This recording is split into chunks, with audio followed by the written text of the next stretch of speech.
Warlocks have always been the class that has acted as a healer of the Fireteam, and after some recent nerfs to a lot of their star players like Well of Radiance and Sunbracers, Speaker's Sight says we are so back. Macosbuck here, and today we're going to talk about one of, if not the best healing build Destiny 2 has ever seen. Everyone is finally settling into the final shape, builds are surfacing, metas are surfacing, and today we're going to talk about the new exotic helmet for Warlock's Speaker's Sight. Speaker's Sight comes with the exotic perk, the Lost Voice. When you throw a healing grenade, it spawns a restorative turret on that location. This turret will send out seeking healing to yourself and allies similar to Boots of the Assembler. When this turret heals you, it grants you 6 seconds of restoration ×2 and immediately grants you with cure ×2. Healing allies can also spawn an Orb of Power. Sounds crazy, right? Well, we're not done. We are going to be pairing this with the new support frame auto rifle called No Hesitation. This archetype of AR is a 600 round per minute and comes with the intrinsic trait Support Frame. Support Frame reads flexible and agile frame capable of healing allies and hurting foes. Harming targets builds a restorative charge, and hip firing at allies while this weapon is charged heals them, with rapid healing increasing weapon damage and bestowing restoration to your allies. Basically, you get kills with the weapon and then hip fire at your teammates and they pretty much can't die.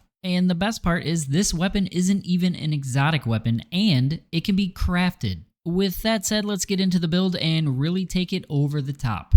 Your subclass is going to be Solar. Sorry, it's not Prismatic, but only because we need key items from the Solar kit to really make this build shine. Your super can be Song of Flame or Well of Life depending on the scenario. Your aspects will be Touch of Flame. Your healing grenades have enhanced functionality which affects your healing turret, and a new aspect called Helion, which summons a solar buddy when you cast your class ability. This solar mortar lobs flaming projectiles at enemies and scorches them. Your abilities will be Phoenix Dive, as this has the shortest cooldown, which means more solar buddies and it's just a smoother activation. Celestial Fire is your melee, and of course a healing grenade. Fragments will be Ember of Benevolence, applying Restoration, Cure, or Radiant to allies grants increased grenade, melee, and class ability regeneration. This can be procced by your healing turret or your healing assault rifle. You will have Ember of Benevolence activated pretty much at all times, which means you will be spamming endless healing turrets and solar buddies. Ember of Solace, Radiant and Restoration effects applied to you have increased duration.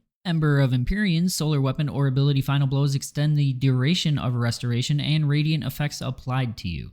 And lastly, Ember of Searing, defeating scorched targets grants melee energy and creates a fire sprite. This also grants you +10 recovery, and picking up a fire sprite grants grenade energy. Now that your subclass is set up, let's get into the armor mods. Starting with the helmet, which is your exotic Speaker's Sight, which can be obtained from completing the Final Shape campaign on Warlock on Legendary or from resetting Raoul's rank at the tower. Your helmet mods will be Solar Siphon, rapid solar kills generate an Orb of Power, Heavy Ammo Finder, and Heavy Ammo Scout. Your arms will be Harmonic Loader, Harmonic Dexterity, and Strand Loader. Any ability regen mods will just be overkill, so you may as well have your weapons feeling better. Your chest will be melee damage resistance. Believe it or not, this healer build is very run and gun type playstyle, and you can very much outkill your whole fire team with this. Elemental resistances will be those matching your enemy type.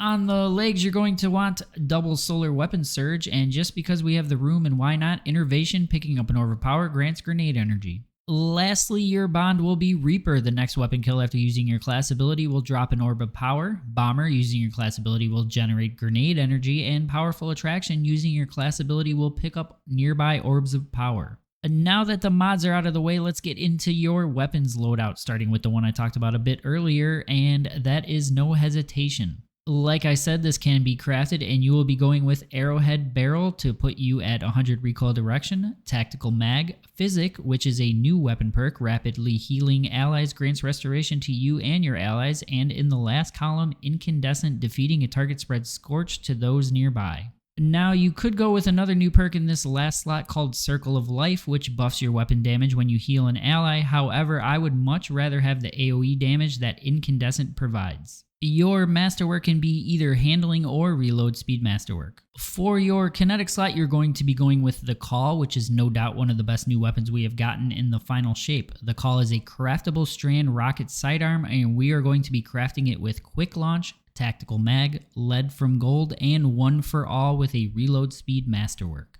Your heavy slot will always be situational to the activity, surges, etc., but since I have the free exotic slot, we threw Galahorn in there. Your stat goals for this build are going to be 100 resilience for the free 30% damage reduction in PvE, 100 discipline, and your next main stat will be recovery. If you like this video, be sure to drop a heart, subscribe, and turn those notifications on. See you next time.